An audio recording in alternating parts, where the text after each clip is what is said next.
제가 기도하고 시작하도록 하겠습니다. 하나님 아버지 감사합니다. 오늘 또 이렇게 함께 모여서 주님의 말씀을 같이 나누고 또 함께 기도하며 주님 앞으로 나아갈 수 있도록 은혜 베푸시니 감사합니다. 이 시간에 주님 주의 성령께서 진리의 성령께서 우리에게 말씀하시고 또 우리의 내면을 그 빛으로 비춰주시고 주의 말씀의 뜻을 깨달아 알아 그 말씀이 우리의 심령에 양식되게 하셔서 우리를 변화시키시고 새롭게 하신 은혜가 있게 하시기 원하며 또 우리가 기도로 주님 앞에 아뢰을 때에 또 주님의 그 영의 인도하심으로 말미암아 주님 앞으로 나아갈 수 있게 되는 시간 되도록 은혜 풀어 주시옵소서. 감사하며 예수님의 이름으로 기도했습니다. 아멘.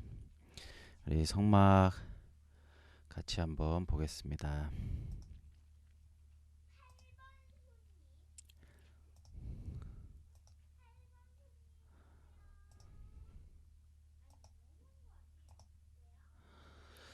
네, 오늘 8번째입니다. 오늘은 성소와 지성소 건물, 여기 보이시는 이쪽에 있는 요 건물에 대한 내용들 같이 한번 나눌 텐데, 주된 내용은 이 성막 건물을 벽에 해당하는 널판, 그리고 이 지붕의 역할을 하는 덮개, 그리고 이 건물의 이 성소와 지성소를 구분시켜주는 휘장, 그리고 이 성소 건물 문에 대해서 같이 살펴보도록 하겠습니다. 서론적으로 보면 우리는 지금 무너진 성전을 회복해야 한다라는 이 열망을 가지고 성막 강의를 함께 공부해 가고 있습니다. 우리가 보았던 이 각 성막의 기물과 절차들은 결국 지성소인 하나님의 영광이 임하시는 처소로 나아가는 것입니다. 이것은 성도의 신앙의 여정과도 같은 것이라고 할 수 있겠죠. 우리는 아직 성막들을 살펴보고 있죠. 8번이나 되는데 아직 이 뜰을 벗어나지는 못했습니다. 아마 다음 주에는 성소 안으로 들어가게 될 것 같습니다. 이제 그걸 소원하면서 성막을 통해서 계시하신 하나님의 이 진리가 여러분의 삶에 진지하고 무게감 있게 적용될 수 있기를 바랍니다. 우리는 지금 어떤 과정을 거쳐 왔을까요? 성막 바깥에서 주님과는 상관없이 세상에서 잘 살고 세상에서 살아남기 위해서 살고 있었던 우리가 심판을 피할 수 없는 우리 스스로의 처지와 비참한 죄인의 상태를 깨닫고 돌이켜서 주의 성막이 있는 곳을 바라보며 나오게 되었죠. 그래서 언약을 신실하게 견지하고 계신 하나님의 은혜로 인해서 우리는 돌이킴으로 주권자 되신 주님 앞으로 나올 수 있게 된 것입니다. 마치 가뭄에 이제 기근에 하나님의 약속의 땅을 떠나서 이방 땅에 거주하고 주저앉아 버렸었던 나오미의 가정이 남편 엘리멜렉도 죽고 두 아들도 죽고 나서야 비로소 고향으로 돌아가야 할 존재임을 깨달았던 것과 같은 과정이라고 할 수 있겠습니다. 그리고 성막 앞에서 둘러싼 울타리의 기둥과 세마포 휘장을 보면서 하나님의 높은 공의의 기준 앞에 의로울 수 없는 자신을 발견하지만 오직 동쪽으로 난 문, 우리의 유일한 구원의 소망 예수 그리스도를 만나서 하나님의 집으로 들어오게 됩니다. 그리고 예수님은 우리에게 왕이시면서 종으로 섬기신 분이시고 또 하나님이시면서 인간으로 낮아지셔서 죄덩어린 우리를 용납하여 주실 수 있는 분이셨기 때문에 그렇죠. 이 성막에 들어오면 우리는 번제단에서 우리의 번제, 소제, 화목제, 속죄제, 속건제의 제물 대신 예수님을 의지하여서 우리의 부패한 자아와 죄악을 회개하고 제단에서 처리받고 변화받게 되는 겁니다. 죄의 결박에서 자유하게 되면 우리는 날마다 물두멍의 물에서 그 말씀 앞에서 자신을 비추고 씻으면서 거룩한 삶을 살게 되는 것입니다. 우리가 물두멍까지 이르렀다라는 것은 우리의 신분이 성막에서 섬기는 제사장의 신분이 되었다라는 것을 의미하죠. 제사장은 제사를 드리러 온 자들의 제사가 제대로 이루어질 수 있도록 하나님과 사람 사이에서 화평케 하는 일을 하는 자들입니다. 또한 제사장에게 주어진 특권이 있는데 그것은 성소로 들어갈 수 있다는 것이죠. 구약에는 제사장 외에는 성소에 들어갈 수 없었습니다. 신약 시대를 살고 있는 지금도 그 권한은 마찬가지입니다. 우리는 제사장의 직분을 받았죠. 베드로전서 2장 9절 한번 같이 읽겠습니다. 그러나 너희는 택하신 족속이요 왕 같은 제사장들이요 거룩한 나라요 그의 소유된 백성이니 이는 너희를 어두운 데서 불러내어 그의 기이한 빛에 들어가게 하신 이의 아름다운 덕을 선포하게 하려 하심이라. 아멘. 우리는 왕 같은 제사장들입니다. 이 말은 지각하면 왕이면서 제사장인 사람이라는 뜻이죠. 원래 구약에서 왕과 제사장의 역할은 분명하게 구분이 되어져 있었습니다. 왕은 제사장의 역할을 할 수 없었고 제사장은 왕이 될 수 없었죠. 그것을 침범하려고 하면 하나님의 진노가 임했습니다. 그래서 역대 26장에 보면 우시야 왕이 이 16절에 보면은 그의 마음이 교만하여 악을 행하여 그의 하나님 여호와께 범죄하되 곧 여호와의 성전에 들어가서 향단에 분향하려 한지라. 우시야 왕이 교만해서 제사장이 해야 될 그 일을 분향을 한 겁니다.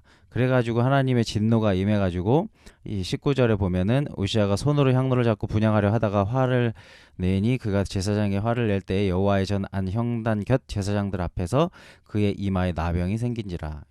이런 일들이 있었고 또 사무엘상 13장에 가게 되면 이 사울이 사무엘을 기다리지 못하고 이제 번제를 드리죠. 그랬을 때에 이제 13절에 보면 사무엘이 사울에게 이르되 왕이 망령되이 행하였더라. 왕이 왕의 하나님 여호와께 왕에게 내리신 명령을 지키지 아니하였도다. 이러면서 이제 이 하나님의 진노가 임하게 되는 사건들이 있었던 것을 우리가 볼 수 있습니다.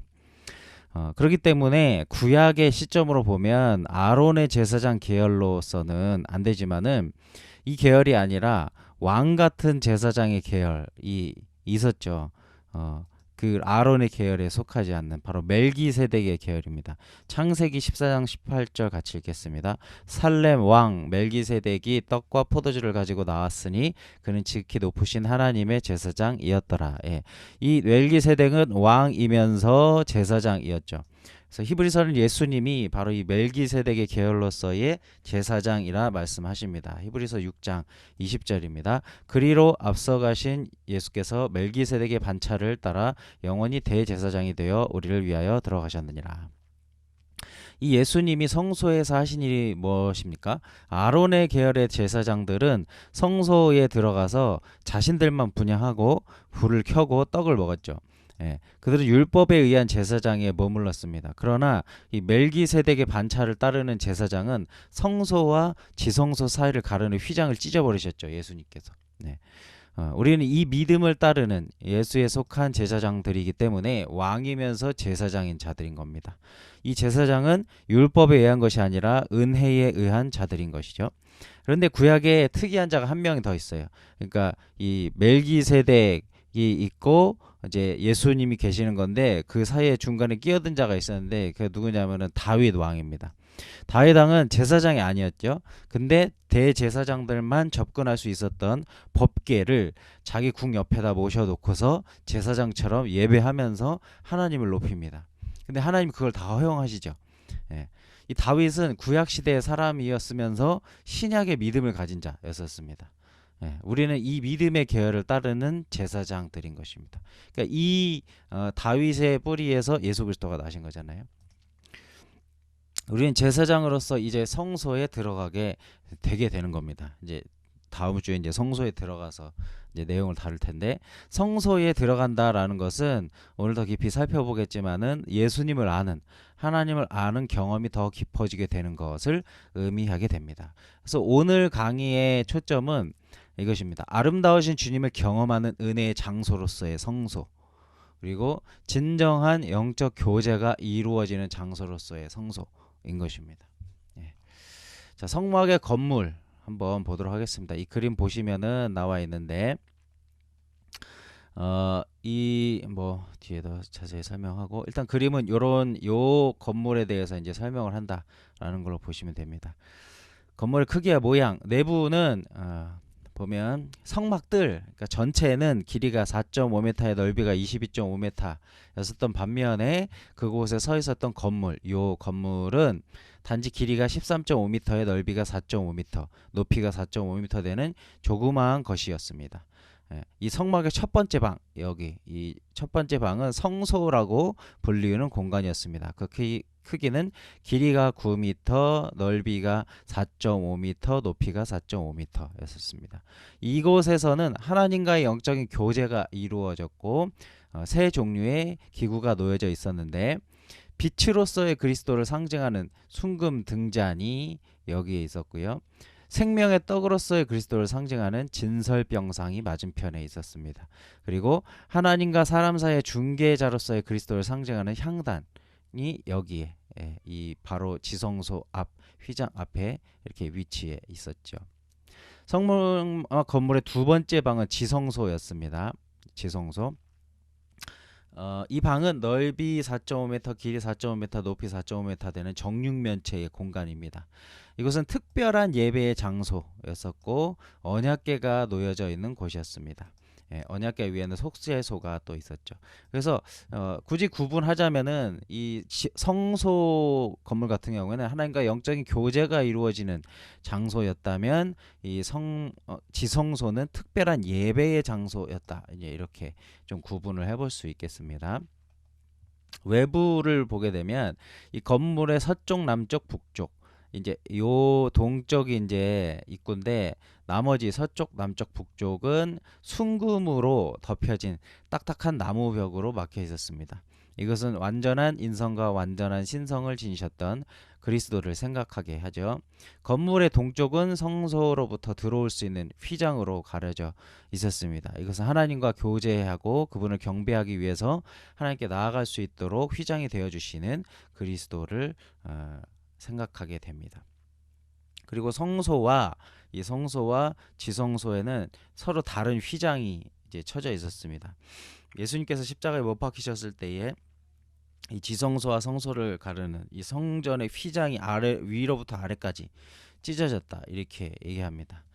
이것은 하나님께서 정하신 길로 나오는 자는 누구든지 그분께로 가까이 갈 수 있다라는 것을 보여주는 것입니다. 예수님께서 상하심으로 우리가 그분의 피를 힘입어 성소에 들어갈 담력을 얻게 된 것입니다. 그래서 전승에 따르면은 이게 찢어지고 나서 제사장들이 다시 이거를 꼬맸는데 그러면은 또 찢어지고 다시 꼬매는 또 찢어지고 막 이런 일들이 있었다고 그래요. 근데 이 성소와 지성소를 가르는 이 휘장의 두께가 약 15cm 정도 됐다고 그럽니다. 그러니까 이거는 사실 사람의 힘으로는 설명할 수 없는 부분인 것이죠. 그리고 이 건물의 기초가 있는데 이 건물의 기초는 은으로 기초해 있습니다. 이 성막 건물은 은으로 된 기초 위에 세워졌습니다. 이것 역시 각 성도의 생활의 기반이 되시는 그리스도를 가리키는 것인데 이 은이라는 것은 구체적으로는 구속을 의미하는 겁니다. 그리스도로 말미암은 구속. 그래서 바울은 이 닦아둔 것 외에 능히 다른 터를 닦아둘 자가 없으니 이 터는 곧 예수 그리스도라 이렇게 고린도전서에서 얘기합니다. 여기 보시면은 이 뼈대만 해놓은 건데 이쪽이 이제 이 들어가는 동쪽 문이고 이제 이쪽이 이제 지성소 있는 쪽인데 이 밑에 보면은 물론 다른 부분은 땅이지만은 이 그 널판을 세우는 부분은 다 밑에 이 은으로 된 받침이 되어져 있습니다. 여기는 좀 잘못된 그림인데 요 들어가는 곳에 이 기둥의 받침은 노시였습니다. 여기 지금 하얗게 칠해져 있는데 여기는 노시였고 여기는 은이었습니다. 이 은이 어디서 났을까? 성막을 만드는 은이 어디서 났을까? 출애굽기 30장 11에서 16절에 보면은 20세 이상으로 된 남자들로부터 은을 거뒀다고 얘기합니다. 세계를 은으로 된 세계를 이것은 이스라엘 자손의 수요를 따라서 조사할 때에 조사받는 각 사람의 생명의 속전 이었습니다. 전쟁이 일어났거나 봉사일이 있을 때 또는 상속받을 때에는 남자들의 수를 셌는데 그때 내는 돈을 속전, 이 생명의 속전이라고 불렀습니다. 그러나 이상하게도 죄의 저주로부터 벗어나기 위해서 내는 돈은 속전이라고 부르지 않았습니다. 왜냐하면 죄를 속할 수 있는 것은 단지 피 흘림에 의해서 뿐이었기 때문에 그렇죠.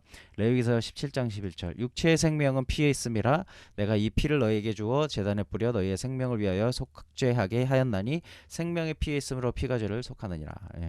그렇다면 인구조사 중에 걷는 돈을 어떻게 속전이라고 부를 수 있겠는가? 출애굽기 30장 12절 보면 나와 있습니다. 같이 읽겠습니다. 내가 이스라엘 자손의 수요를 조사할 때에 조사받은 각 사람은 그들을 계수할 때에 자기의 생명의 속전을 여호와께 드릴지니 이는 그것을 계수할 때 그들 중에 질병이 없게 하려 함이라. 이렇게 표현이 되어 있습니다. 본문 중에 그들 중에 질병이 없게 하려 함이라라는 말이 있습니다. 그러니까 그 돈은 죄의 저주로부터 속함을 받기 위한 돈은 아니었습니다. 그러니까 전염병으로부터 속함을 받기 위한 돈이었었죠. 이 속전이 성막을 건립하는 데 사용이 됐었습니다.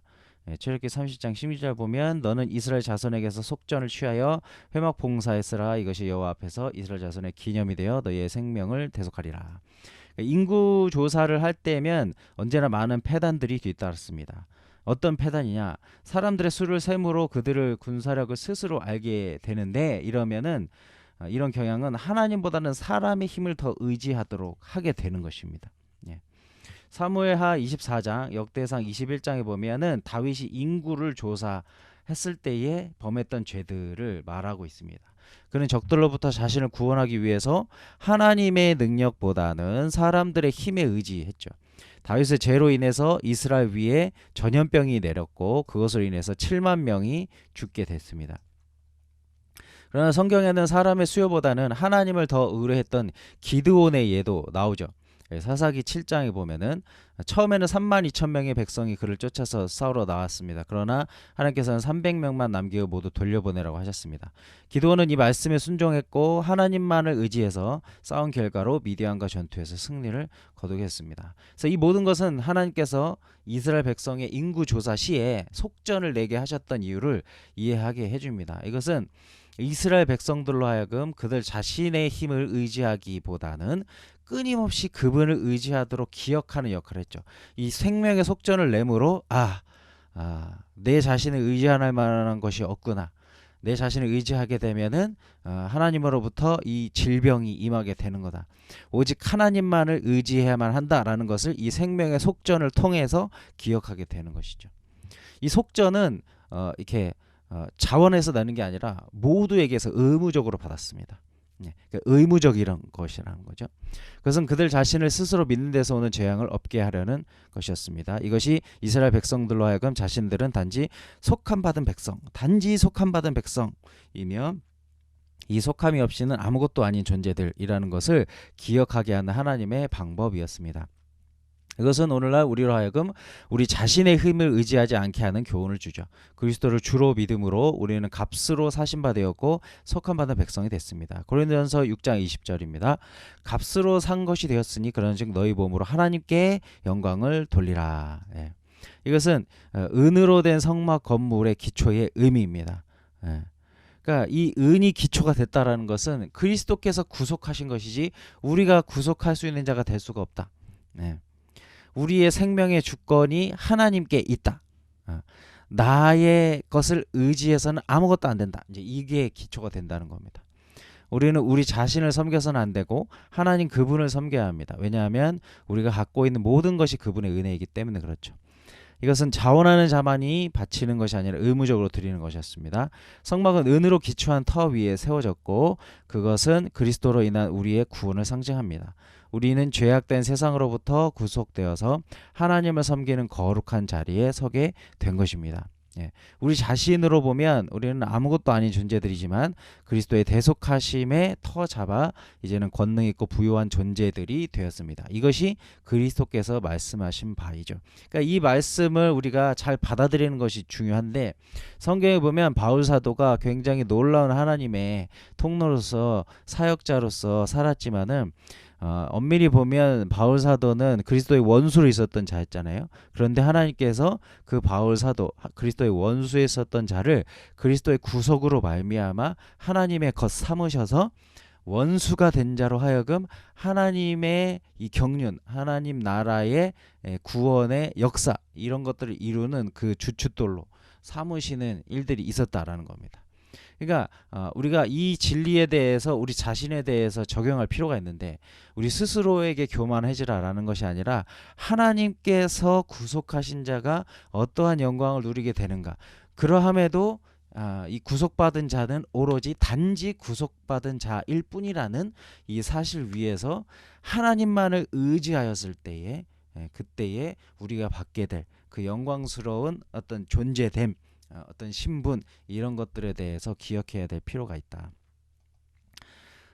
요한복음 15장 4절, 내 안에 거하라 나도 너희 안에 거하리라. 가지가 포도나무에 붙어 있지 아니하면 스스로 열매를 맺을 수 없는 같이 너희도 내 안에 있지 않으면 그러하리라. 오직 예수 그리스도 안에 거해야만 얻게 되는 신분, 이것에 대해서 우리가 잘 기억할 필요가 있습니다.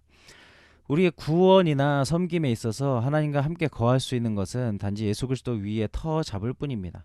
이것들은 우리 자신의 노력이나 열심이라는 터 위에서는 기초할 수 없는 것입니다. 널판을 보겠습니다. 이 널판은 이 성소 건물의 벽이 되는 거죠. 벽이 되는 겁니다. 여기 이제 보시면은 이렇게 요러한 여기 요런 이 널판이 이렇게 쫙 연결이 돼서 요쪽에 20개, 요쪽에 20개, 요 뒤편에 8개 해서 48개가 이제 연결이 돼 있는 모습인 것입니다. 그리고 이제 여기 보시면은 요쪽 앞에는 기둥이 5개 세워져 있고 휘장쳐 있고, 요쪽에는 이 휘장, 성소와 지성소를 가르는 휘장이 있는 요 모양새이죠. 그리고 여기 보시면 옆에 보시면은 쭉 긴 봉이 있습니다. 이게 이제 성경에서는 띠라고 표현되어 있죠. 그래서 이 고리가 있고 이게 다 금으로 싸져 있는 거예요. 고리로 되어 있고 이 4개의 띠가 되어 있고, 여기 이쪽에 보시면은 요 안쪽에도 중간에 속으로 이렇게 깊이 또 띠가 하나가 있는 모양이 이것입니다. 그래서 이러한 모양이 되는 거죠. 이 널판이 의미하는 것은 그리스도를 나타내는 것인데, 하나님께서는 모세에게 출애굽기 20장 15절에서 너는 조각목으로 성막을 위하여 널판을 만들어 세우되라고 말씀하셨습니다. 조각목은 건조하고 메마른 사막에서 자라는 나무로 만든 것입니다. 그것은 마른 땅에서 나온 뿌리 같아서라는 이사야서 53장 2절에 묘사된 그리스도의 인성을 상징합니다. 사람이신 예수님, 이 나무는 그리스도의 신성과 영광을 예표하는 금으로 덧입혀져 있습니다. 그러므로 그리스도의 인성을 덧입혔던 금은 그리스도의 신성을 가리키기 때문입니다. 예수 그리스도는 영원전부터 하나님과 함께 계신 분이셨으나 육신이 되어 우리 가운데 거하시러 오신 것입니다. 그래서 이 널판의 이 성소 건물을 보면은 예수님께서 이 땅 가운데에 이 육체의 몸을 입고서 하나님의 아들로서 우리 가운데 계신 분이시다라는 것들을 보게 되는 겁니다. 이것은 또한 연합된 성도를 나타냅니다. 널판은 또한 그리스도 안에 서 있는 성도 개인을 가리키기도 합니다. 예수 그리스도를 구주로 영접한 사람은 그분 안에 굳건히 서 있습니다. 성막 건물의 널판들도 은으로 된 기초 위에 똑바로 버팀목에 연결되어서 있었습니다. 여러 개의 널판들이 모여서 하나의 건물을 이루었듯이 성도들도 그리스도 안에서 하나로 연합이 되게 됩니다. 십자가에 달리기 전날 밤에 예수님께서는 그분 안에서 우리의 하나됨을 위하여 특별히 기도하셨죠. 요한복음 17장 21에 23절 보면은 나와 있습니다. 에베소서 1장 4에서 6절에서도 우리가 누리고 있는 그리스도의 관계에 대해서 얘기합니다. 그래서 1장 4에서 6절 보면 곧 창세전에 그리스도 안에서 우리를 택하사 우리로 사랑 안에서 그 앞에 거룩하고 흠이 없게 하시려고 그 기쁘신 뜻대로 우리를 예정하사 예수 그리스도로 말미암아 자기 아들들이 되게 하셨으니 이는 그가 사랑하신 자 안에서 우리에게 거저 주시는 바 그 은혜의 영광을 찬송하게 하려는 것이라. 예수 그리스도 안에서 우리가 어떠한 존재가 됐는지에 대한 내용들을 얘기하고 있죠. 이 성막의 널판들은 은으로 된 터 위에 기초했습니다. 이것은 세상에 살지만 그것에 속하지 않은 성도들을 비유해주고 있습니다. 갈라디아서 1장 4절, 그리스도께서 하나님 곧 우리 아버지의 뜻을 따라 이 악한 세대에서 우리를 건지시려고 우리 죄를 대속하기 위하여 자기 몸을 주셨느니라. 우리는 이 세상에 살고 있을지라도 그리스도께서는 이 악한 세대에서 우리를 건지셨습니다. 그래서 널판의 바닥은 은으로 다 이렇게 되어 있습니다. 널판 하나하나는 성도 개인을 상징합니다. 그 널판도 한때는 볼품없는 사막의 한 나무일 뿐이었지만은 하나님의 성막의 일부분을 이루게 되었습니다. 그러나 그렇게 될 수 있기까지는 많은 과정들을 겪어야만 했습니다. 먼저 도끼로 베지고 그런 다음 건조되는 과정을 지나서 결국에는 본래 아름다움 벗겨지고 하나님의 성품을 상징하는 금으로 입혀졌습니다.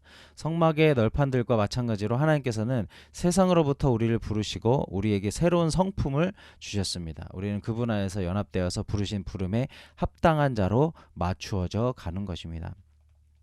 띠의 역할, 아까 봤었던 봉이죠, 봉. 예.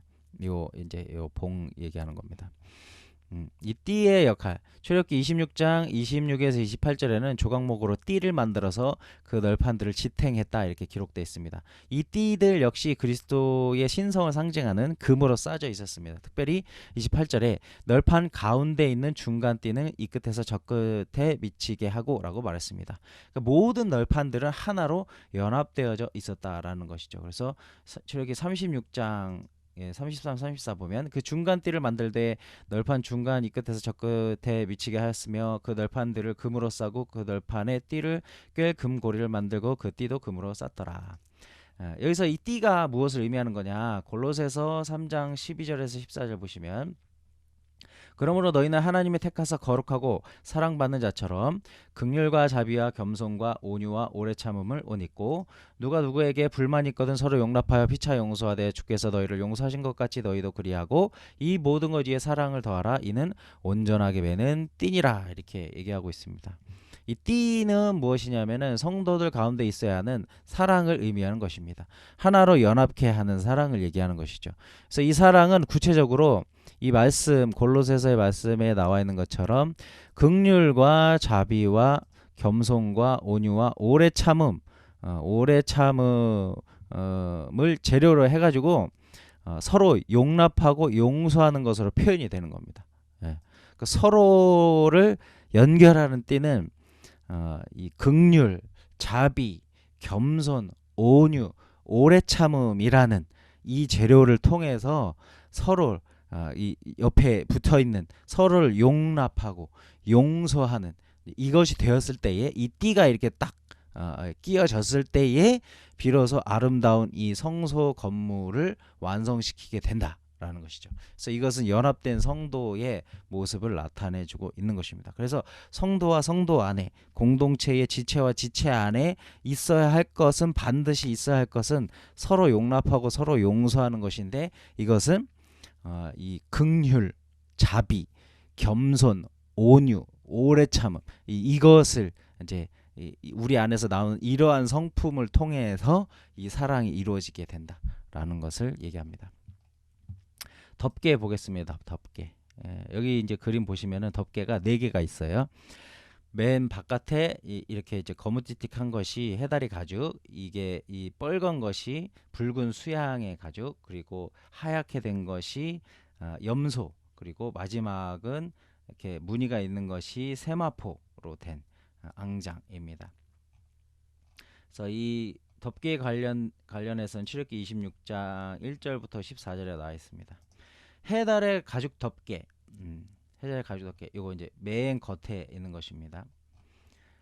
사막의 모래바람과 가끔 내리는 비 때문에 성막은 이에 견딜 만한 적당한 보호막이 필요했습니다. 하나님께서는 이 보호막에 대해서 특별히 지시를 모세에게 내리셨고 위에 26장의 1절에서 14절에 기록이 되어 있습니다. 이 보호막은 4종류의 덮개로 되어 있는데 그들은 각각 하나님의 절대적인 거룩하심과 그리스도 안에 거하는 사람들에게 보호막이 되어주시는 예수님의 상징입니다. 예수님은 어떻게 보호막이 되어주셨습니까? 가장 바깥쪽에 해달 또는 돌고래 가죽으로 만든 덮개는 멸시 받으셨던 그리스도를 상징합니다. 이제 뒤에 더 자세하게 보겠습니다. 두 번째 수양 가죽의 덮개, 빨간 덮개는 죽으심으로 죄를 속하신 그리스도를 나타내고 세 번째 염소털로 만든 덮개는 죄를 위해서 드려지신 그리스도를 상징합니다. 그리고 가장 안쪽에 네 번째 덮개는 왕으로서 종으로서 완전한 하나님과 인간으로서의 삶을 사셨던 그리스도의 아름다움을 상징하는 것입니다. 이러한 과정은 또한 우리가 은혜를 그리스도를 경험하는 과정이라고 할 수 있죠. 바깥에부터 이제 이 덮여지는 이것들을 통해서 이게 그리스도를 경험하는 과정이라고 볼 수 있습니다. 가장 바깥쪽의 덮개는 해달의 가죽 덮개입니다. 이것은 다른 나머지 세 덮개의 위를 덮는 보호막이었죠. 이것은 서구 세계에서 알고 있는 해달과는 다른 것입니다. 중동 지방에도 없어요. 오히려 그 동물은 나일강 지역에서 많이 서식하는 바다 동물인 고래유였습니다. 근데 이제 제가 본 거에는 돌고래라고 이제 표현이 되어 있습니다. 돌고래 가죽은 매우 질겨가지고 특히 애굽 사람들에게는 신발과 같은 내구성을 요하는 물건들을 만드는데 사용이 되곤 했었습니다. 이제 그렇기 때문에 사막 지방의 여러 가지 요인들로부터 성막을 보호하기에는 안성맞춤일 수 있겠습니다. 사람들은 바깥에서 볼 때 단지 이 덮개만 볼 수 있습니다. 이건 눈으로 보기에는 전혀 아름다운 것이 아니었습니다. 더구나 사막 태양과 바람에 의해서 색이 바래지기까지 했죠. 그 덮개만 보고는 성막 내부의 아름다움은 상상조차 할 수 없습니다. 이 덮개는 주 예수 그리스도의 완전한 인성을 상징합니다. 믿지 않는 사람들이 볼 때에는 그분은 사람의 마음을 끌만한 아름다움이 전혀 없었습니다. 여기 보시면 아시겠지만은 이런 모양, 이런 모양 잘 보일지 모르겠는데 어쨌든 굉장히 눈에 보기에 전혀 아름다워 보이지 않는 그 모양이었습니다. 그래서 이사야서 53장 2절 3절 보면 그는 주 앞에서 자라나기를 연한 순 같고 마른 땅에서 나온 뿌리 같아서 고 모양도 없고 풍채도 없은즉 우리가 보기에 흠모할 만한 아름다운 것이 없도다. 그는 멸시를 받아 사람들에게 버림을 받았으며 강고를 많이 겪으며 질고를 아는 자라 마치 사람들이 그에게서 얼굴을 가리는 것 같이 멸시를 당하였고 우리도 그를 귀히 여기지 아니하였도다. 이 성막의 덮개는 그 안에 있는 모든 것들을 보호하는 역할을 했습니다. 그러므로 이것은 우리의 보호막이 되신 그리스도의 모형인데 이 성막의 덮개는 우리의 죄악들을 인해서 상하신 하나님의 아들의 몸을 상징하는 겁니다. 죄악된 인간들이 그분의 머리에 가시관을 씌우고 그분의 얼굴에 침을 뱉었으며 하나님께서 만든 피조물들이 그분의 아들을 때리고 조롱했습니다. 지으심을 받은 자들이 그 지으신 자를 십자가에 못 박고 수치를 당하게 했죠. 그러니까 이러한 모습들, 예수님의 인성을 보여준 이 모습은 사실상 지금 세상에 보여지는 교회의 모습이어야 된다라고 할 수 있습니다. 그러니까 세상에서는 초라해 보이지만 그 내면은 이제 뒤에 보겠지만 무한한 아름다움을 간직한 공동체가 교회인 것입니다. 그래서 사실은 세상에서 보기에는 교회는 별로 매력적인 게 없어야 됩니다. 원칙적으로는. 이 성막에 의하면 이 이제 밖에서 사람들이 성막을 딱 봤을 때에 겉에 쳐진 하얀 이 세마포 천을 보지만은 그 위에 빼꼼히 보이는 성막 건물의 겉모습은 이 해달의 가죽밖에 없거든요. 그러니까 이것은 사람들이 보기에는 전혀 매력적인 것이 없는 모습이다라는 거죠. 근데 교회의 모습이 사실은 이래야 된다라고 할 수가 있습니다. 근데 놀라운 것은 뭐냐면은 이 성막이 완성될 때에 이 해달의 가죽이 덮여지고 나서야 비로소 성막이 완성되고 그 언약궤 위에 임하였던 구름기들과 불기둥이 임하게 되는 일들이 있는 거거든요. 그러니까 왜 돌고래 가죽이었는지를 생각해 볼 필요가 있습니다. 이 돌고래 가죽은 애굽에서는 흔하게 사용되는 것이었는데 신발 만드는 데 썼습니다. 위에서 봤던 것처럼. 그래서 이제 그것이 이제 신발 만드는 데 썼다는 것이 에스겔서에 보면 나옵니다. 수놓은 옷을 입히고 물돼지 가죽신을 신기고 이렇게 나와 있는데 이 물돼지라고 표현된 게 히브리어로 타하시인데 여기에 나와 있는 해달의 가죽, 이 해달도 타하시라는 동일한 말이거든요.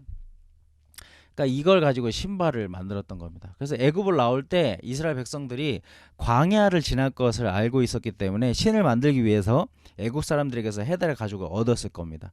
근데 이제 성막을 만든다고 하는데 이제 그 해달의 가죽이 필요하다고 그걸 달라고 하는 거예요. 이 해달의 가죽은 자신이 광야의 환경 속에서 살아남으려면 어쩌면 반드시 필요한 겁니다. 신발이 없으면 광야 그 낮에 태양이 내리쬐는 곳에서 신발 없이 지나면은 발이 다 타버립니다. 그리고 밤에 신발이 없으면은 얼어버립니다. 그러니까 사실은 이 광야의 환경 속에서 살아남으려면 반드시 필요한 것이 이 해달의 가죽이죠. 근데 이거를 달라고 그러는 겁니다. 성막을 지으려고 할 때에 하나님의 성막에는 사실은 이게 그렇게까지 성막이 필요한 물건일까라고 생각을 할 수 있지만 그럼에도 불구하고 헌신하는 마음으로 드렸을 때에 비로소 성막이 완성될 수가 있었습니다. 이거는 굉장히 큰 메시지가 있죠. 자기 생존의 필수품을 하나님의 집을 짓는 일을 위해서 드렸을 때에 하나님은 어떤 일을 행하셨냐면 신명기 29장 5절에 보면 주께서 40년 동안 너희를 광야에서 인도하게 하셨거니와 너희 몸에 옷이 날까지지 아니하였고 너희 발에 신이 헤어지지 아니하였습니다. 그러니까 사실은 이제 광야에서 신이 헤어질 것을 대비하여서 이 해달의 가죽을 가지고 나왔는데 그것을 성막을 짓는 재료로 드렸을 때에 하나님이 하신 일은 40년 광야 생활 동안 그들의 신이 헤어지지 않게 하신 일들을 하셨다라는 것이죠. 그래서 하나님의 집을 세우려고 하는 자의 헌신이 있을 때 하나님은 그들을 보호하시는 것입니다. 또한 이러한 헌신은 하나님을 아는 경험을 더하게 합니다. 그러니까 굳이 하나님께서 왜 이 해달에 가죽을 달라고 하셨는가? 이게 없으면은 성막이 진짜 완성이 안 되는 건가? 그건 아닐 수 있잖아요. 근데 이것을 통해서 하나님께서 그 바치는 자들에게 주시는 유익이 있습니다. 그게 뭐냐? 밖에서 이제 성막이 완성되잖아요. 성막을 바라보는 사람들은 성막과 지성소 건물을 덮고 있는 자신들이 내놓은 해달의 가죽 덮개를 보게 되게 됩니다. 성소의 건물은 하나님과의 교제의 장소예요. 하나님과 영적인 교제가 이루어지는 장소죠. 이 해달의 가죽은 그 교제의 시작을 가능하게 하는 하나님의 경험을 얘기하는 겁니다. 그분을 경험하지 않는 자들은 그냥 보기에는 그 헌신을 해보지 않는 자들은 그냥 그 겉모양은 볼품없고 초라한 덮개를 볼 뿐이지만 하나님의 집을 만들기 위해서 그 가죽을 낸 자들은 우리 자신의 작고 초라한 것으로 그분의 집을 세우신, 그러니까 우리와 같이 낮아지신, 우리의 수준까지 낮아지신, 초라해지신 예수님을 만나는 은혜가 있게 되는 것입니다. 예. 그런 의미를 가지고 있다라고 보시면 됩니다. 두 번째, 수양 가죽, 이 해달의 가죽 그 바로 밑에 있는 겁니다. 예, 이 빨간색이죠. 첫 번째 덮개 바로 밑에 덮어서 성막의 내부를 보호했던 두 번째 덮개는 붉은 물들인 수양의 가죽으로 만든 겁니다. 보호막 중 두 번째로 덮여진 덮개였기 때문에 사람들의 눈에는 보이지 않았지만은 성막을 보호하기 위해서 필요한 것이었습니다. 모두 4겹의 덮개가 있었기 때문에 수양 가죽의 덮개는 성막 안에서도 밖에서도 볼 수는 없었습니다. 이 수양은 속죄를 위한 제물로 사용되던 동물이죠. 인간의 죄를 대신해서 번제로 바쳐졌습니다. 신약 성경 중에 마가복음은 그리스도를 희생의 제물로 표현합니다. 인간은 죄로 인해서 죽을 수밖에 없었지만 예수 그리스도께서 인간의 몸으로 그 죄를 짊어지고 돌아가 주셨기 때문에 그분을 구주로 믿는 이들은 사망에서 생명으로 옮김을 받는 것입니다. 이 수양의 가죽을 덮개로 만들기 위해서는 무드질, 그러니까 가죽으로 이제 제대로 쓰이기 위해서 무드질을 해서 진한 빨간색으로 염색을 해야 했습니다. 그리고 나서 성막 내부를 보호하기 위해서 서로 연결해가지고 한 완전한 덮개로 만들었습니다. 그 붉은 물들인 가죽은 희생제물과 그 제물로 돌아가신 예수 그리스도를 가리키죠. 성경에서 짐승을 죽여서 그 가죽으로 덮개를 만든 이야기는 창세기 3장 21절에 처음 등장합니다. 창세기 3장 21절, 여호와 하나님이 아담과 그의 아내를 위하여 가죽옷을 지어 입히시니라. 예, 아담이 죄를 지음으로 하나님과 관계가 끊어지고 난 후에 자신과 하와는 벌거벗은 것을 알았습니다. 그들의 죄가 그들로 하여금 부끄러움을 알도록 했던 것입니다. 무화과나무 잎으로 치마를 만들어서 부끄러움을 가리려고 노력했지만 그들 자신의 노력으로는 이것이 불가능했습니다. 그들의 죄를 책망하신 후에 하나님께서는 아담과 하와에게 덮을 수 있는 것을 주셨습니다. 그분께서는 인간이 만든 덮개는 인정하실 수 없었기 때문에 짐승의 가죽으로 만든 덮개를 그들에게 주셨습니다. 그것은 하나님의 은혜와 사랑의 결과였었죠. 하나님의 공의는 어떠한 자비도 베푸시지 않을 만큼 완전하셨지만 대신에 그분의 가죽옷을 지어 입히셨던 겁니다. 아담과 하와를 위한 옷을 짓기 위해서는 한 짐승의 희생이 있어야 했습니다. 그 동물을 죽여야만 옷을 만들 수 있었습니다. 이것이 그 이후에 모든 속죄 제물의 기준이 됐습니다. 여기에는 조금의 예외도 없습니다. 인간들의 죄를 속죄하기 위해서는 반드시 희생 제물이 되는 짐승을 데려와야 했습니다. 아브라함의 생애 중에서도 가장 중요한 사건은 수양이 희생제물로서의 의미를 가지고 있었음을 알게 합니다. 하나님께서는 아브라함에게 그의 아들을 제물로 바치라고 요구하셨고 아브라함이 그것을 행할 때 하나님께서 말씀하셨습니다. 창세기 22장 12절, 사자가 이르되 그 아이에게 내 손을 대지 말라, 그에게 아무 일도 하지 말라. 내가 내 아들 내 독자까지도 내게 아끼지 아니하였으니 내가 이제야 내가 하나님을 경외하는 줄 아노라. 그러고 나서 13절에 아브라함이 눈을 들어 살펴본즉 한 순양이 뒤에 있는데 뿔이 수풀에 걸려 있는지라 아브라함이 가서 그 순양을 가져다가 아들을 대신하여 번제로 드렸더라. 이제 그 전에 이삭이 번제할 어린 양은 어디 있나이까라고 물었을 때에 아브라함은 번제할 어린 양은 하나님이 자기를 위해서 친히 준비하시리라라고 대답했습니다. 그 당시에는 그것을 어떻게 준비하실지 아브라함도 알지 못했지만 후에 그가 자신의 눈으로 그것을 직접 목격할 수 있게 됐습니다. 아브라함은 하나님께 찬양을 드리면서 그 땅 이름을 여호와께서 준비하심이라는 여호와 이레라고 했습니다. 이 경우에 하나님께서는 이삭을 위한 속죄 제물을 준비하셨던 겁니다. 이 일은 후에 성전이 건립될 곳이었던 모리아 산에서 있었던 일입니다. 그와 같은 지역인 갈보리 언덕에서 그리스도는 십자가에 못 박히셨습니다. 그러므로 수제약은 죄를 대속하기 위해서 돌아가셨던 예수 그리스도를 상징합니다. 그래서 이 빨간 순양의 가죽은 죄를 우리의 죄를 속하신 그 의미를 가지고 있습니다. 순양 가죽으로 만든 붉은 물들인 이 덮개는 성막의 내부를 보호했습니다. 마찬가지로 우리도 그리스도 안에 거할 때에만 우리를 위해서 준비하신 순양으로만 진정으로 보호받으며 안식할 수가 있습니다. 염소털로 만든 덮개, 세 번째 거죠. 하얀색입니다. 순양 가죽의 덮개 바로 밑에 보호막은 염소털로 만든 겁니다. 성경에서 염소는 종종 죄의 상징으로 사용됩니다. 그 덮는 성막 내부에서 볼 수 있었던 아름다운 앙장으로 만든 덮개 바로 위에 쓰여져 있었습니다. 염소털로 만든 덮개는 죄를 위해 드려지신 그리스도를 상징합니다. 이 순양 가죽이 죄를 속하신 주님에 대해서 상징하고 있다면 이 염소 가죽은 죄를 위해서 스스로가 드려지신 분으로서를 상징하고 있습니다.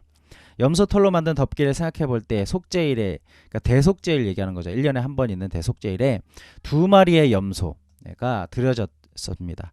우리의 죄를 자신이 짊어지신 그리스도를 생각할 수 있게 됩니다. 레위기 16장은 속죄제로 2마리의 염소가 드려졌다고 말합니다. 한 염소는 죽여서 그 피를 그곳에 뿌렸습니다. 레위기 10장 15절에 이 염소는 예수 그리스도의 희생을 상징합니다. 그리고 나서 제사장은 나머지 살아있는 한 염소 위에 손을 얹고 이스라엘의 죄악들을 그 위에 고백한 후에 그 염소를 다시는 돌아오지 못할 광야 먼 곳으로 내보냈습니다. 이 염소는 우리의 죄를 담당하신 그리스도를 상징합니다. 사람이 예수 그리스도를 주로 고백하면 그 죄에 대한 대가가 지불되고 죽음의 자리로부터 구원을 얻습니다. 우리의 모든 죄악들을 친히 담당해 주신 분은 예수 그리스도 한 분뿐임을 잊어서는 안 됩니다. 이사야서 53장 6절 우리는 다 양 같아서 그릇 행하여 각기 제 갈 길로 갔거늘 여호와께서는 우리 모두의 죄악을 그에게 담당시키셨도다. 인류의 죄는 예수님께서 십자가에 못 박히실 때 그분이 놓이셨습니다. 그래서 고린도후서 5장 21절에 하나님이 죄를 알지도 못하신 이를 우리 대신하여 죄로 삼으신 것은 우리로 하여금 그 안에서 하나님의 의가 되게 하려 하심이라. 겟세마네 동산에서 예수님께서 누가복음 22장 42절에 보면 이르시되 아버지여 만일 아버지의 뜻이거든 이 잔을 내게서 옮기시옵소서 그러나 내 원대로 마옵시고 아버지의 원대로 되기를 원하나이다 하시니 라고 기도하셨습니다. 예수님께서 이 잔이라고 하신 것은 무엇이었을까요? 그분은 죄 위에는 아무것도 두려워하지 않으셨기 때문에 아마도 그것은 죽음 그 자체보다는 죄의 잔을 말씀하신 것 같습니다. 그리스도는 그분의 생을 기꺼이 우리를 위해서 내어주셨다고 요한복음 10장 17, 18절에서 얘기합니다. 내가 내 목숨을 버리는 것은 그것을 내가 다시 얻기 위함이니 이로 말미암아 아버지께서 나를 사랑하시느니라. 이를 내게서 빼앗는 자가 있는 것이 아니라 내가 스스로 버리노라. 나는 버릴 권세도 있고 다시 얻을 권세도 있으니 이 계명은 내 아버지에게서 받았노라 하시니라. 주 예수 그리스도의 정결하심 안에는 어떠한 죄도 거하지 못했습니다. 그래서 세상의 죄들이 자신 위로 옮길 것을 아시고는 그 잔을 옮겨주시기를 3번이나 간구드렸던 것입니다. 그러나 그분은 죽음이 옮기워지기 위해서는 기도하지 않으셨습니다. 예수님께서는 자신이 우리 죄를 위해서 십자가에 못 박히실 때에 하나님으로부터 영적으로 분리될 것이라는 사실을 알고 계셨습니다. 그분께서 인간의 죄를 담당하셨을 때 하나님으로부터 버림을 받았고 이것이 십자가상에서 나의 하나님 어찌하여 나를 버리셨나이까 라고 크게 소리 지으셨던 이유입니다. 거룩하신 하나님께서는 죄를 보실 수 없으셨기 때문에 우리가 달려야 할 십자가에 당신의 외아들이 달려 돌아가실 때에도 자신의 등을 돌리셔야만 했습니다. 그러나 그분은 너무나 마음이 아프셔서 세상으로 하여금 그렇게 괴로워하시는 그리스도를 보지 못하도록 어둠을 내리셨습니다. 속죄일에 한 마리의 염소가 속죄제로 바쳐졌던 것처럼 그리스도는 십자가상에서 우리들의 죄의 대가를 속하셨습니다. 그리고 살아있는 염소가 인간의 죄를 짊어지고 멀리 보내어졌던 것처럼 그리스도는 그분을 구주로 믿는 사람들의 죄를 친히 짊어지시고 그것을 영원히 먼 곳으로 보내버리셨습니다. 그리스도께서 구원의 사역을 십자가상에서 마치셨을 때에 세상은 다시 밝아졌고 성전 휘장은 둘로 찢어졌습니다. 하나님께로 정한 길로 나오는 자는 그분을 뵈러 가까이 다가갈 수 있게 되었습니다. 자신의 죄를 담당하신 분이 예수 그리스도임을 인정해야 됩니다. 그러니까 예수님께서 우리의 죄를 담당하셔서 그 죄를 가지고 가셨다라는 이 사실, 내가 예수 그리스도께 죄를 담당해 주시지 않으면 죽을 수밖에 없는 죄인인 것이 고백되고 회개하게 하는 것이 하나님을 만날 수 있는 길입니다. 네 번째는 앙장으로 만든 덮개입니다. 이거는 이제 가장 내부에 씌워졌던 건데 앙장으로 만들어졌습니다. 그리고 그 위는 청색, 자색, 홍색 실, 그리고 가늘게꼼 배실로 해서 네 가지 색으로 되어 있습니다. 성막이 건립되면 이것이 제일 먼저 성막의 건물을 덮었고 그 위에 다른 덮개들이 차례차례 씌워진 것입니다. 그러나 성막 내부에서 볼 수 있는 것은 앙장으로 만든 이 덮개뿐이었습니다. 바깥쪽에 있는 덮개들은 볼품없는 것이었지만 가장 내부의 이 덮개는 매우 아름다운 것이었습니다. 성막의 내부로 들어온 사람만이 그 아름다움을 볼 수 있었듯이 그리스도 안에 거하는 자만이 그리스도의 진정한 아름다움을 알 수 있습니다. 앙장은 이 네 가지 색으로 순화하여 만들어졌습니다. 그러므로 이 앙장은 모든 영광 가운데 계시고 완전한 공의를 가지신 그리스도를 상징합니다. 흰색은 죄 없으시고 공의로우신 그리스도, 신성을 상징하는 청색은 그분의 근원과 성품을 나타냅니다. 홍색은 그리스도의 대속적인 죽음을 나타내고 청색과 홍색을 혼합한 자색은 그분의 왕권을 상징합니다. 즉 그리스도의 왕적인 권위를 나타낸 것입니다. 이 앙장에는 펼쳐진 날개를 가진 그룹의 모양이 배실로 수놓아져 있었습니다. 그들은 성막에서 하나님을 섬겼던 제사장들 위에서 항상 날아다니고 있는 것처럼 보였습니다. 보시면은 여기에 이렇게 이 천사들이 수놓아져 있습니다. 이게 이제 성막에 들어가게 되면 천장에 보이게 되겠죠. 천사들이 날아다니는 것들이.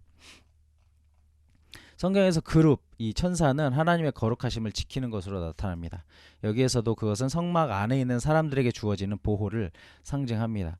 그룹은 창세기 3장 24절에 처음 언급되죠. 하나님께서 에덴 동산 동편에 그룹을 두셔가지고 생명나무의 길을 지키게 하셨습니다. 이런 의미에서 그들은 사람을 향한 하나님의 자비하심 안에서 그분의 거룩하심을 지키는 역할들을 했습니다. 제사장들이 성소 안에서 하나님을 섬기면서 천정을 바라보게 되면 그곳에서 날아다니고 있는 것처럼 보이는 그룹을 볼 수 있습니다. 그러므로 항상 하나님께서는 그들을 지켜보시고 보호하고 계시다라는 사실을 기억할 수 있습니다. 성막 밖에 있는 세상은 우리를 보호하시는 하나님을 상징하는 이런 아름다움을 볼 수가 없습니다. 왜냐하면 그리스도 밖에 거하는 자연인은 영적으로 무지하기 때문에 하나님의 일을 이해할 수 없습니다. 단지 거듭난 사람의 영혼만이 하나님의 영광을 볼 수 있습니다. 바울이 다메섹에서 그리스도를 만난 후에 그의 인생의 최대 열망은 그리스도의 영광을 더 많이 아는 것이었습니다. 그래서 그런 원함에 대해서 빌립보서 3장 10절에 내가 그리스도와 그 부활의 권능과 그 고난에 참여함을 알고자 하여 그의 죽으심을 본받아 이렇게 얘기했습니다. 그의 하나님의 영광을 진정으로 보게 될 때 우리는 이전과는 전혀 다른 존재들이 될 수가 있습니다. 이것이 굉장히 중요한 겁니다. 제사장들이 평생을 그 성소에서 성막에서 섬겼어야 했는데 그들이 평생 동안 포기치 아니하고 낙심치 아니하고 할 수 있었던 이유가 뭐냐? 그들은 성소로 들어갈 수 있었다라는 거죠. 성소 위에도 천사들이 막 날아다녔는데 이제 보겠지만은 성소와 지성소를 가르는 이 휘장에도 그 천사들이 수놓아져 있었습니다. 그러니까 이 앞과 이 양옆과 천장이 다 이 천사들로 수놓아져 있는 그런 공간에서 이 제사장들은 사역을 했던 거죠. 특히 이제 성소 안에서는 하나님과의 깊은 영적인 교제가 이루어지는 차원에서 그러한 일들을 감당할 수 있었다라는 겁니다. 그래서 이제 단지 구원받는 것으로만 만족하는 것, 즉 번제단 앞에서 멈춰 있는 것은 슬픈 일입니다. 우리가 성소 내부로 들어가서 다른 것, 진설병상, 향단, 순금 등잔을 접하면 접할수록 우리는 그리스도의 아름다움을 한껏 보고 찬양하게 되는 것입니다. 휘장입니다. 휘장. 여기 보시는 것처럼 이 겉에 있는 휘장과 안쪽에 있는 휘장으로 되어 있습니다. 근데 분리해 주는 것은 여기는 이제 문이라고, 성소의 문이라고 이제 지칭하고, 이 안쪽에 있는 것은 휘장이라고 얘기합니다. 보시는 것처럼 바깥에는 이 천사들이 수놓아져 있지 않지만은 안에는 이렇게 천사들, 그룹 천사들이 수놓아져 있는 것을 볼 수가 있습니다. 성막들의 동쪽에 있는 문을 통해서 안으로 들어온 사람은 처음에는 번제단에 갔고 그 후에 물두멍으로 갔습니다. 번제단에서 희생제를 드리고 물두멍에서 자신의 몸을 청결히 함으로써 제사장은 성소로 들어가기 위한 준비를 마쳤습니다. 성소로 들어가는 문은 커튼처럼 쳐져 있는 겁니다. 출애굽기 26장에 이렇게 나와 있습니다. 문과 휘장의 차이, 성소 문과 지성소의 휘장 사이에는 많은 차이점이 있습니다. 제사장은 출입문을 통해서 성막들로 들어온 후 하나님 앞으로 나아가기 위해 번제단과 물두멍을 거쳐 문을 통하여 성소로 들어갈 수 있었습니다. 한편 이 하나님과 만남의 장소인 성소로부터 하나님을 예배하는 장소인 지성소로 가는 것은 휘장을 통해서였습니다. 성소로 들어가는 문에는 그룹들이 수놓아져 있지 않았지만 지성소로 들어가는 휘장에는 그룹들이 수놓아져 있었습니다. 우리가 이미 성막의 덮개 부분에서 살펴봤듯이 그룹은 보호의 상징이었습니다. 성소로 향하는 문은 사람의 들어오고 나감을 위해서 만들어진 것이지만 지성소로 향하는 휘장은 사람이 들어오지 못하도록 쳐놓은 것이었습니다. 문은 노수로 된 기초 위에 5개의 기둥을 세우고 거기에 커튼을 쳐 놓은 겁니다. 여기 보시면은 여기는 노수로 받침이 되어 있고 여기는 은으로 받침이 되어 있습니다. 반면 휘장은 은으로 된 기초 위에 4개의 기둥을 세우고 거기에 커튼을 쳐놨습니다. 이 모든 비교를 통해서 문과 휘장의 가장 큰 차이점이 뚜렷해집니다. 즉 성소의 문은 제사장들이 매일매일의 직무를 위한 출입을 위해 만들어졌지만 지성소의 휘장은 대제사장들이 속죄 제물의 피를 가지고 1년에 한 번 들어가는 것 외에는 어느 누구도 들어오지 못하도록 만들어진 것입니다. 성소로 들어가는 문은 성막 건물의 동쪽 끝에 처해 있었습니다. 이것은 아담과 하와가 쫓겨난 후 에덴 동산에 동편을 시켰던 그룹을 연상하게 합니다. 그것은 생명나무의 길을 지키기 위한 것이었습니다. 아담과 하와는 그들의 죄로 인해서 에덴 동산에서 쫓겨났지만 우리는 그럼에도 불구하고 사람을 찾아오시는 하나님의 사랑을 성막에서 볼 수가 있습니다. 성막의 번제단에서 희생제를 드림으로 사람은 하나님과 교제하는 문으로 다시 나아갈 수 있게 된 겁니다.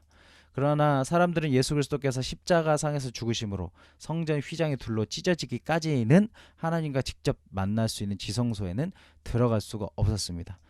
그 언약궤가 있는 지성소로 들어간다라는 것은 두려운 일이에요. 왜냐하면 죽을 수 있기 때문에 그렇죠. 하나님의 영광을 죄가 있는 상태로 보게 되면은 죽게 됩니다. 그런데 놀라운 것은 다윗은 그것을 다 이렇게 초월해 버렸었던 사람이었죠. 문을 만들던 재료, 하나님께서 모세에게 청색, 자색, 홍색 실과 가느게 꼰 배실로 수놓아 짜서 성막문을 위하여 장을 만들고 이렇게 지시하셨습니다. 3가지 색깔의 실과 가느게 꼰 배실로 수놓아져 만든 것은 성막 외부에서 성막으로 들어올 수 있도록 만든 성막들의 문과 유사합니다. 이것은 우리로 하여금 하나님과 교제하기를 원하시는 자는 정해진 하나의 문을 통하여 들어와야 함을 상기시켜 줍니다. 그 하나의 문은 인간의 몸을 입고 이 세상에 오셔서 사람들의 죄를 위하여 죽으시고 부활하시고 승천하신 하나님의 아들 예수 그리스도이십니다. 성소로 들어가는 문은 예수 그리스도를 상징하는 색깔들로 이루어져 있습니다. 4가지 색깔의 의미는 많이 얘기했으니까 넘어가도록 하겠습니다. 성막들에서 보기에는 성소로 가는 문이 항상 닫혀져 있는 것처럼 보였을지라도 성소 안으로 들어갈 자격을 갖춘 사람은 그 문으로 들어갈 수 있었습니다. 성막에서 예배를 드릴 때에는 단지 제사장만 성소 안으로 들어갈 수 있는 자격을 갖춘 사람입니다. 그러나 지금 우리는 성막에서 예배드리지 않습니다. 모든 성도는 왕같은 제사장이기 때문에 하나님의 임재 앞으로 나아갈 수 있는 자격을 부여받게 됐습니다. 성소의 문에는 그룹이 수놓아져 있지 않습니다. 그룹은 하나님의 거룩하심을 보호자하는 것이었는데 그것이 수놓아져 있지 않은 문은 바로 예수 그리스도 그분을 자신을 상징했습니다. 예수님께서는 나는 문이라 라고 말씀하셨습니다. 목자의 양의 비유로 말씀하시면서 내가 문이니 누구든지 나로 말미암아 들어가면 구원을 받고 또 들어가며 나오며 꼴을 얻으리라고 말씀하셨습니다. 그분께서 우리의 목자 되시면 이렇게 말씀하셨습니다. 자기 양을 다 내어놓은 후에 앞서가면 양들이 그의 음성하는 고로 따라오되. 또한 요한복음 10장 10절에 도둑이 오는 것은 도둑질하고 죽이고 멸망시키려는 것뿐이요 내가 온 것은 양으로 생명을 얻게 하고 더 풍성히 얻게 하려는 것이라. 이 말씀을 하시면서 그분이 자신이 세상에 오신 목적을 언급하셨죠. 그래서 위에 이 3가지 구절들은 성도들이 누릴 수 있는 3가지 특권을 얘기해 줍니다. 첫째는 우리가 들어가든지 나가든지 예수님께서는 하나님께로 나아가기 위한 몸이 되어주신다는 것이고, 둘째는 예수님께서는 항상 우리의 앞서 행하시는 목자가 되어주신다는 것이고, 셋째는 그러므로 우리가 영원한 생명과 아울러 풍성한 삶을 누릴 수 있게 되었다라는 것입니다. 문의 기둥, 성소의 문에 관하여 하나님께서는 모세에게 성막 저쪽 널판을 위하여 5개요 성막 뒤쪽 서쪽 널판을 위하여는 5개이며 라고 지시하셨습니다. 이미 앞서 살펴보았듯이 조각목은 그리스도의 인성을 가리키고 금은 그리스도의 신성을 나타냅니다. 조각목을 금으로 입혔다라는 것은 사람의 몸을 입으신 하나님이신 그리스도를 상징합니다. 그러므로 그분께서 성소 들어갈 수 있는 문을 지탱하는 기둥이 되어주신 것입니다. 그리스도께서는 하나님과 교제하러 나아갈 수 있는 문이 되어 주셨을 뿐 아니라 초대받은 모든 사람들이 들어올 수 있도록 친히 기둥이 되어 주셨습니다. 성도들의 이러한 특권은 구약시대나 복음서 시대에는 누릴 수 없는 것들이었습니다. 그것들은 신약 서신서 시기에 비로소 드러납니다. 서신서의 저자로 바울, 베드로, 야고보, 요한, 유다 5명을 꼽을 수 있습니다. 바울은 베드로와 야고보와 요한을 기둥같이 여겼습니다. 이 5사람은 하나님과 화목하기 위해 필요한 것에 관해서 그리스도께서 주신 가르침들을 지탱해 주었던 교회의 기둥들이었습니다. 성소의 문은 노수로 된 기초 위에 세워졌습니다. 노는 심판을 상징하며 여기서는 우리 죄를 위해서 심판을 받으신 그리스도를 상징합니다. 기둥들은 그리스도 위에 행해진 완전한 심판을 나타내고, 그래서 그 기둥에 걸려진 커튼을 통해서 성소로 들어오는 문이 있게 된 것입니다. 이것은 인간의 죄를 위한 그리스도의 상하심과 죽으심으로 우리의 문이 되어주신 그리스도를 생각하게 합니다. 그분께서 예수께서 이르시되 내가 곧 길이요 진리요 생명이니 나로 말미암지 않고는 아버지께로 올 자가 없느니라 라고 말씀하신 것이 이런 것들을 두고 하신 말씀이다 라고 할 수 있겠습니다. 여기까지가 오늘의 내용입니다. 정리하자면 이 성소 건물이 의미하는 것 자체는 이 겉모습을 통해서는 우리가 오히려 초라하고 이렇게 비참한 모습들인 것처럼 보여지지만은 성소 안으로 들어가면 들어갈수록 예수님께서 우리에게 행하신 그 구원이 무엇이고 그 안에 들어갔을 때에 보호받는 그 성도의 영광이 어떤 것인지, 또 그 안에서 섬기는 제사장들이 휘장으로 쳐진 곳에서 천사들이 날아다니는 것과 같이 보여지는 그 영광 속에서 주님과의 교제로 들어갈 수 있는, 하나님을 더 깊이 아는 경험적인 차원으로 더 깊이 알게 되는 교제로 들어가는 영광을 누리게 된다라는 것으로 좀 정리해 볼 수 있겠습니다. 그러니까 우리 삶 안에서 우리가 특별히 이제 사역자로 살면서 우리가 이제 초점 맞추게 되는 것은 어떻게 복음을 잘 전할까, 또 어떻게 우리가 잘 회개할까, 이런 것에 많이 초점 맞춰지게 될 수 있는데, 사실상 우리가 우리의 신앙, 특별히 이제 우리가 마지막 시대를 맞이하면서 점점 더 힘들어지고 어려운 시대를 우리가 맞이하면서 필요한 것은 성소 안으로 들어갈 수 있는 그 영광이 필요하다라는 겁니다.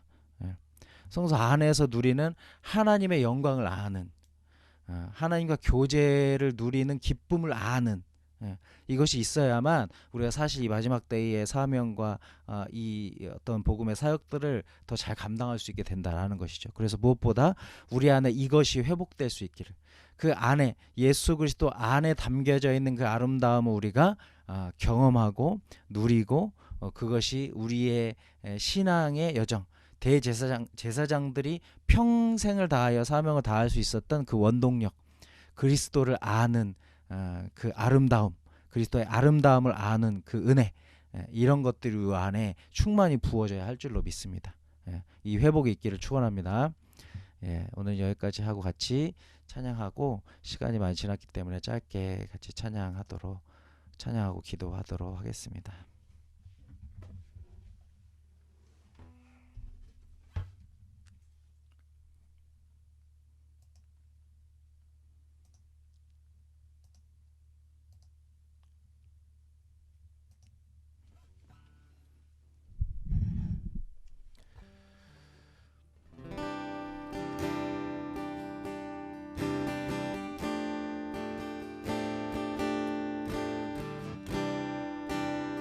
우리 이 몸의 소망 무언가 같이 찬양하도록 하겠습니다.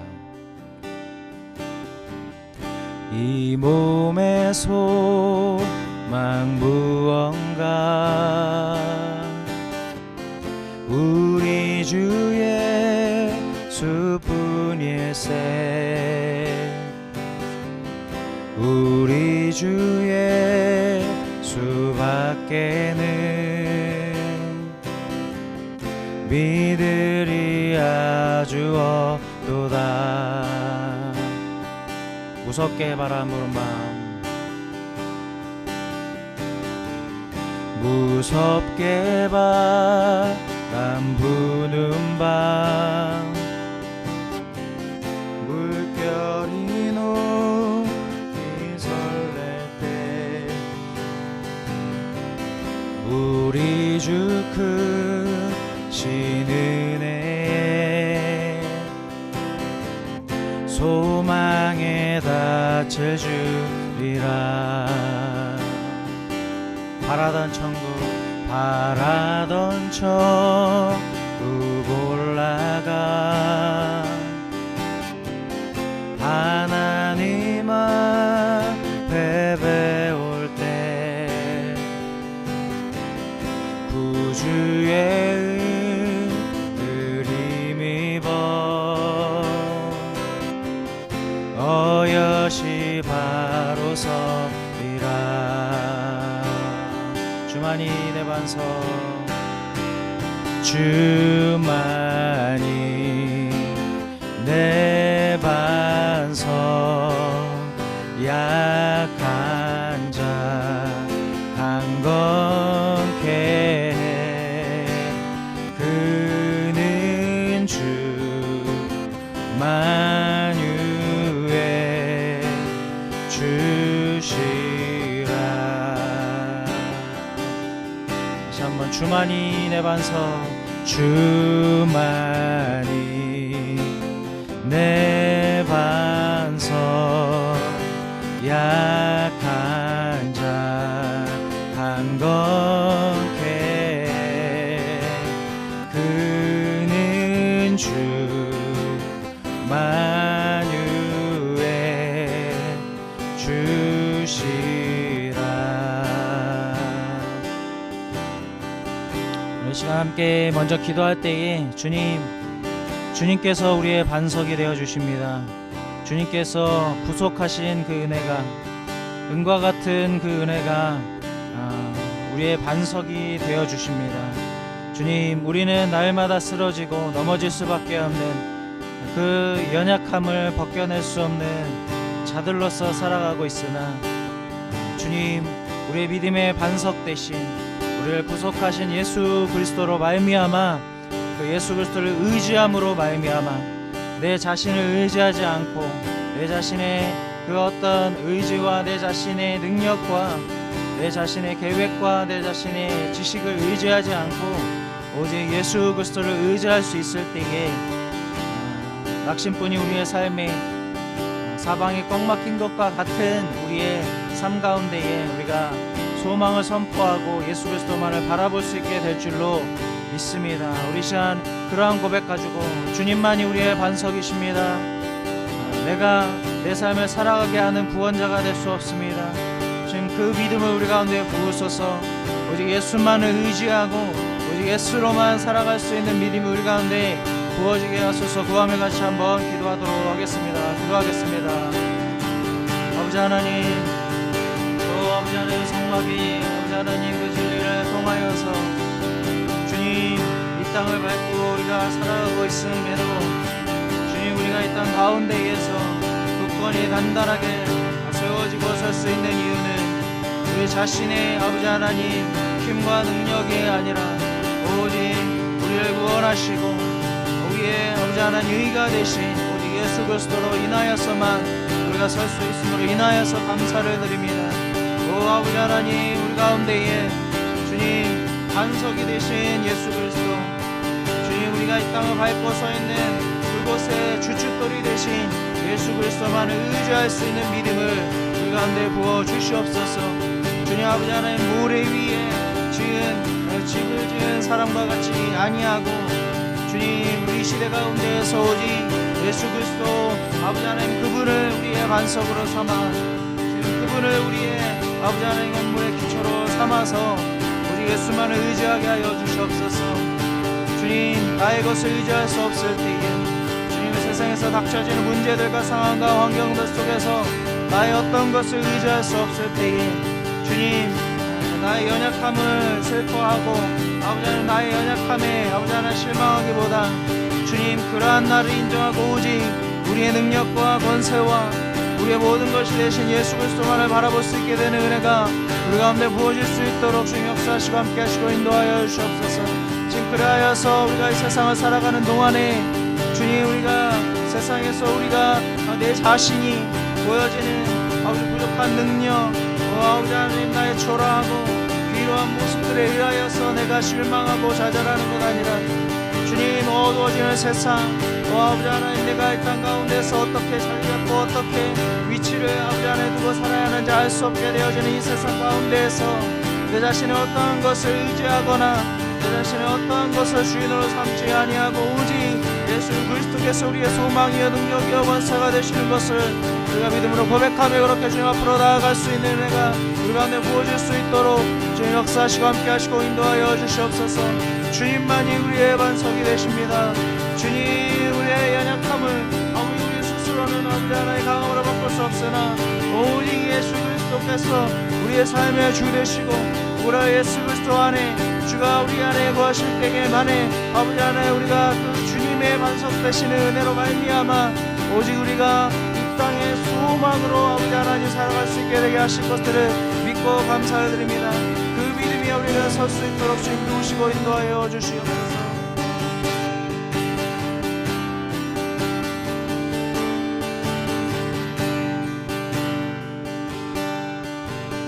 내가 바라는 한 가지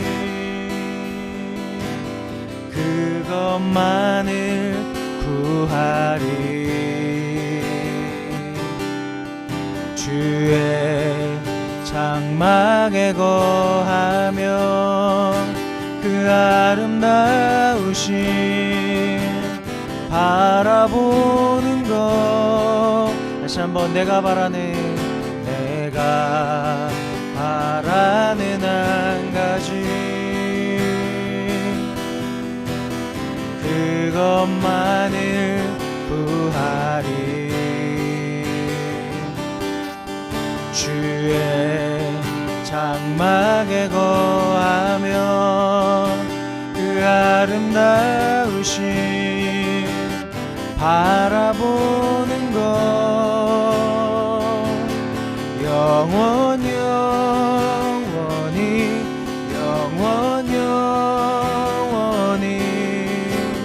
주님 곁에 거하리 나의 평생에 주님만 찬양하리 놀라우신 그 사랑 내가 바라는 한 가지 그것만을 구하리 주의 장막에 거하며 그 아름다우신 바라보는 것 영원히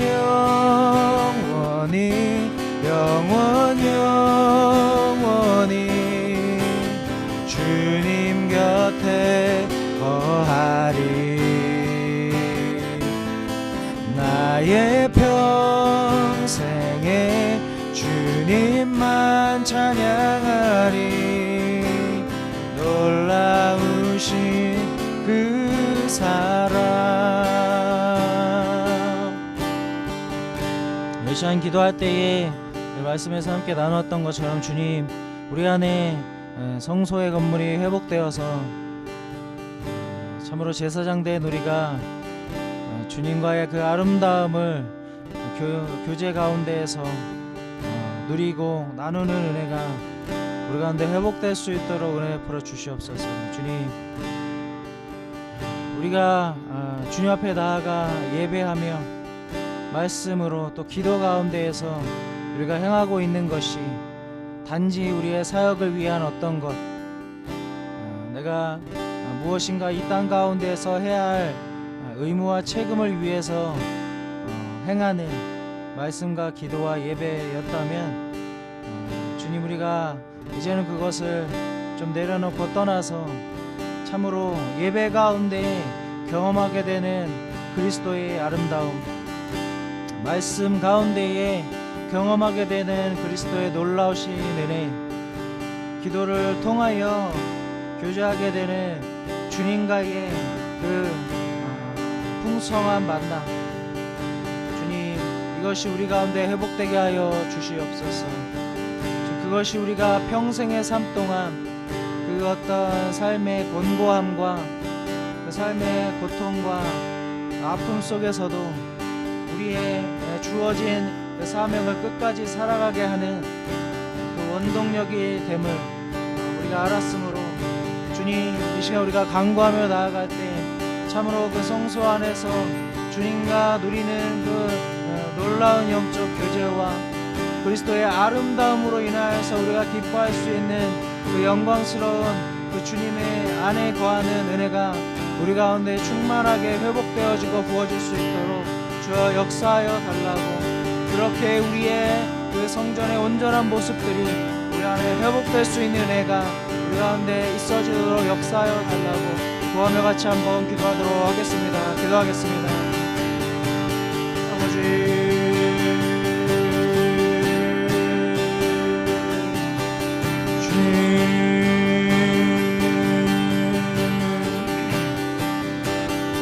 오히려 우리의 삶의 목표가 되시는 예수 그리스도, 주님, 우리의 삶의 목표였던 사역자로 잘 사는 일이나 이 땅에서 아버지 하나님 살아남는 일, 이 땅에서 아버지 하나님 무시받지 않고 아버지 하나님 나에게 주어진 일을 잘 감당해야 한다고 여겨지는 책임과 의무의 목적이 아니라 주님, 우리의 삶의 사명의 이유와 목적이 되시는 예수 그리스도 안에서 누리는 놀라운 영적인 교제와 그리스도의 아름다움으로 말미암아 아버지 하나님 경험하게 되는 놀라운 영적인 기쁨이 우리 가운데 회복되어진 은혜가 있어지도록 주여 은혜와 긍휼을 베풀어 주시고 역사하여 주시옵소서. 오 아버지 하나님, 그렇습니다.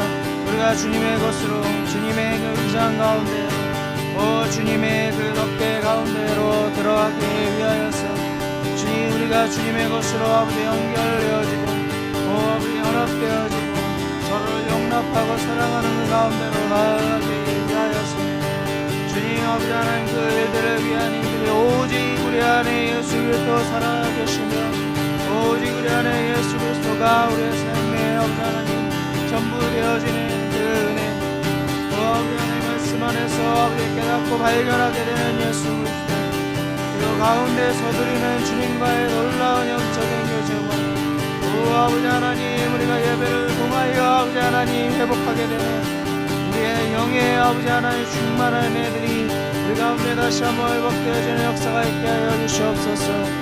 주님, 아버지 하나님, 우리 각 개인의 예배가 회복되게 하시고 아버지 하나님 공동체적인 예배가 회복되어지는 은혜가 우리 가운데 부어지게 하여 주시옵소서.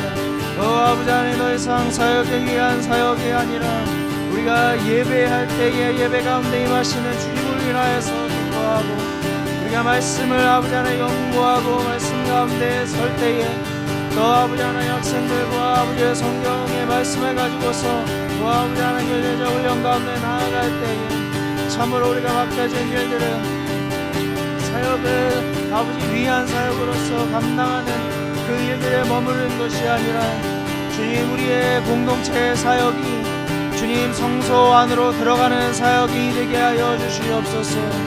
이제는 참된 예배의 회복이 아버지 하나님 참된 사역 안에 담겨져 있는 그 아버지 하나님 근원적인 아버지 하나님 영적인 놀라운 아버지 하나님 그 충만한 생수와 같은 은혜들이 우리 가운데 회복되어지는 역사가 있게 하시길 간절히 소망합니다.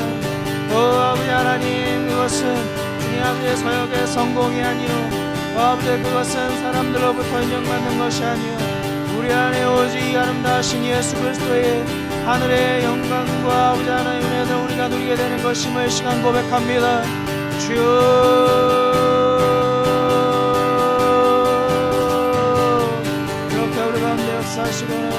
주시옵소서. 그런 아버지 하나님의 성막이 우리 가운데 충만하게 세워지게 하여 주시옵소서. 우리 마지막으로 한 가지 중보하며 기도할 때에 주님, 우리 한국교회 가운데 그런 성소의 신앙이 회복되게 하여 주시옵소서. 목적이 예수되는, 목적이 예수께로 나아가는, 목적이 오직 예수와 교제하는 것이 되어지는 그 성소의 신앙이 우리 한국교회 가운데 회복되게 하셔서 주님, 세상의 것을 취하기 위해서, 그 세상에서도 잘나기 위해서, 세상에서도 금과 같이 빛나기 위하여서 향하였었던 모든 세속주의와 인본주의와 또 마귀에게 속한 교회답지 못한 모든 사역들이 끊어지고 버려지고 회개되어져서 참으로 각 교회 가운데, 한국 교회 가운데 성소로 들어가는 그 은혜의 예수의 소망되는 그 은혜를 회복하는 것이 있으므로 말미암아 주님, 교회의 회복이 일어나게 하시고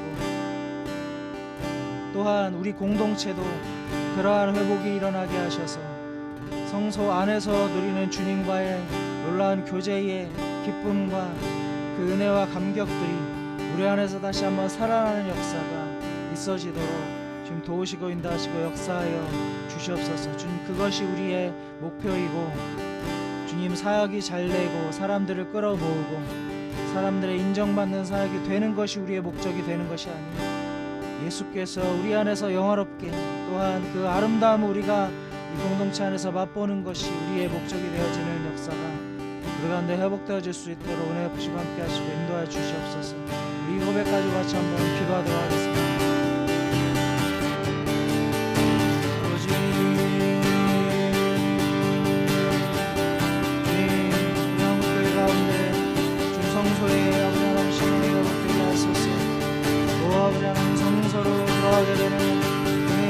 역사가 아버지 하나님 회복되게 하소서.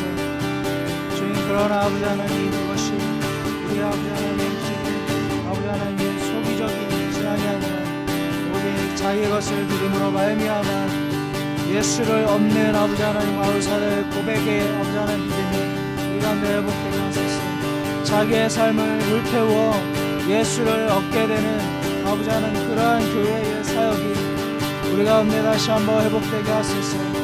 그러하여서 교회 가운데 만연해져 있는 예수를 아버지 하나님 배달의 가족과 같이 보고 세상과 같이 아버지 하나님 멸시하고 세상과 동일한 아버지 마음으로 무시하면서 주님 아닌 다른 것으로 아버지 영광을 취하려 하고 예수의 십자가의 능력 아닌 다른 것으로 우리의 삶의 보호와 그런 보장으로 삼으려고 했었던 모든 인본주의와 세속주의들이 깨어지게 하시고 오직 세상에서는 배달의 가족과 같이 아버지 하나님 초라하고 비천해버리는 오직 그 안에 담겨져 있는 예수 그리스도로 말미암아 하나님의 나라 앞에서 영광스러운 모습이 되어지는 교회의 교회됨이 회복될 수 있도록 주님 도우시고 인도하시고 역사해 주시옵소서.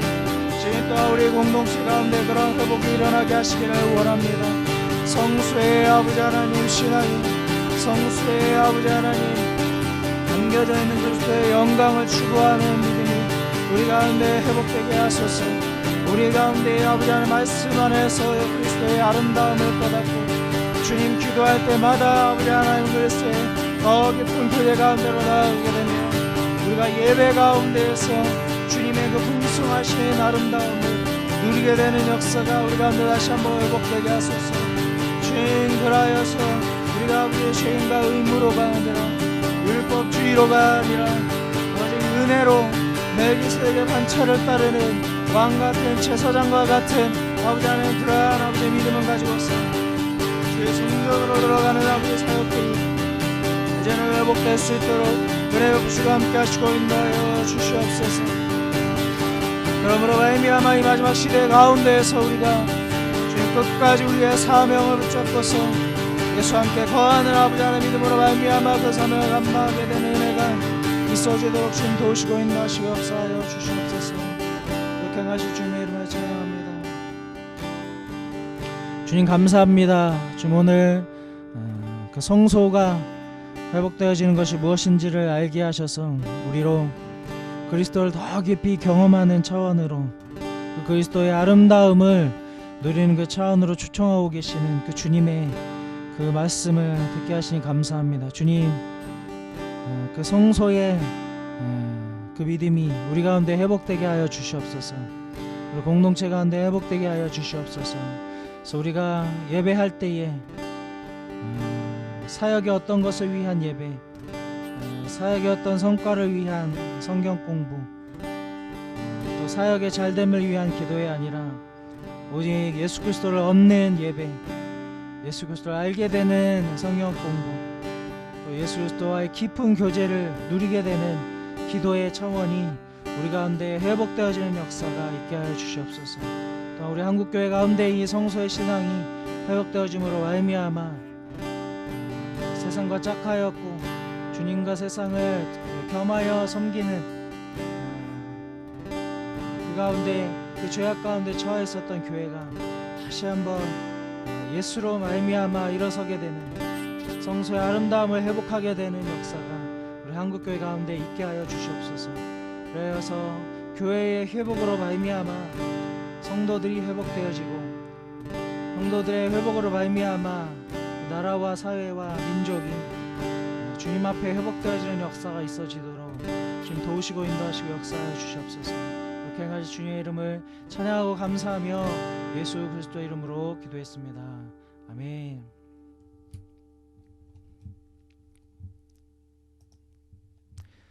네, 기도회를 마쳤습니다.